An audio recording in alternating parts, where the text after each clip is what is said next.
হযরত উলামায়ে কেরাম দূর দূরান্ত থেকে আগত সর্বস্তরের মুসলমান ভাইয়েরা আমার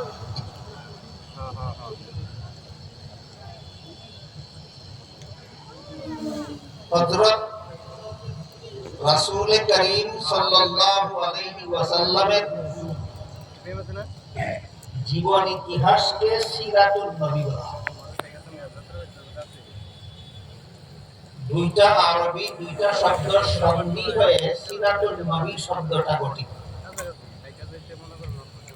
একটা হলো সিরাত আর একটা হলো আন-নবী। সিরাত শব্দের আবিধানিক অর্থ হলো অবস্থা, পারিভাষিক অর্থ জীবন ইতিহাস, আর নবী শব্দ দুই ভাবে ব্যবহৃত। একটা হলো নবিয়্যুন আর একটা হলো আন-নবী। নবিয়্যুন বলতে যে কোনো নবী, আর আন-নবী বলতে শুধুমাত্র আমাদের মহানবী মুহাম্মদুর রাসূলুল্লাহ সাল্লাল্লাহু আলাইহি ওয়াসাল্লাম। তাই সিরাত এবং আন-নবী দুই শব্দ সন্ধি হয়ে সিরাতুন নবী শব্দটা গঠিত। এর অর্থ হলো আমাদের মহানবী মুহাম্মদুর রাসূলুল্লাহর জীবন ইতিহাস।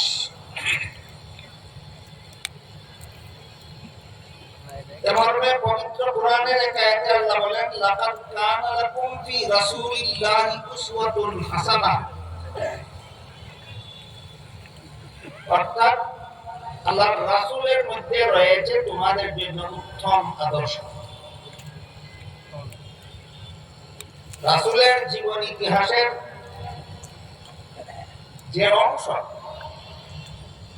জীবন ইতিহাসের যে অংশ কুরআন নাযিল শুরু হওয়ার পরবর্তী অংশ 23 বছরের জীবন ইতিহাস। এই 23 বছরের জীবন ইতিহাসে যে সকল কাজ তিনি নিজে করেছেন এবং উম্মতকেও করতে বলেছেন অথবা প্রেরণা দান করেছেন, সেই সমস্ত কাজের জন্য রাসূল গোটা উম্মতের জন্য আদর্শ। এমনই আল্লাহ কোরআনে ফি রাসূলিল্লাহি উসওয়াতুন হাসানাহ বলেছেন, আল্লাহর রাসূলের মধ্যে রয়েছে তোমাদের জন্য উত্তম আদর্শ। রাসূলের জীবন ইতিহাসকে প্রধানত 3টি অধ্যায়ে বিভক্ত করা যায়। প্রথম অধ্যায় হলো 40 বছরের জীবন ইতিহাস, যার শিরোনাম হলো কাবলান নবুওয়াত, নবুওয়াতের দায়িত্ব প্রদানের পূর্ববর্তী জীবন ইতিহাস। দ্বিতীয় অংশ 13 বছর, ওহী নাযিল শুরু হওয়ার পর থেকে নবী মক্কা শরীফে আরো 13 বছর অবস্থান করেছিলেন। সেই 13 বছরের জীবন ইতিহাসকে মক্কি জিন্দেগি বলা। আগের 40 আর পরের 13, 53 বছর বয়সে রাসূল করিম সাল্লাল্লাহু আলাইহি ওয়াসাল্লাম মক্কা শরীফ থেকে হিজরত করে মদিনা শরীফ গিয়েছিলেন। সেখানে আরো 10 বছর অবস্থান করেছেন। মক্কায় মদিনায় অবস্থানকারী 10 বছরের জীবন ইতিহাসকে রাসূলের মাদানী জিন্দেগি। কাবলান নবুওয়াতের 40 বছর, মক্কি জিন্দেগির 13 বছর, মাদানী জিন্দেগির 10 বছর।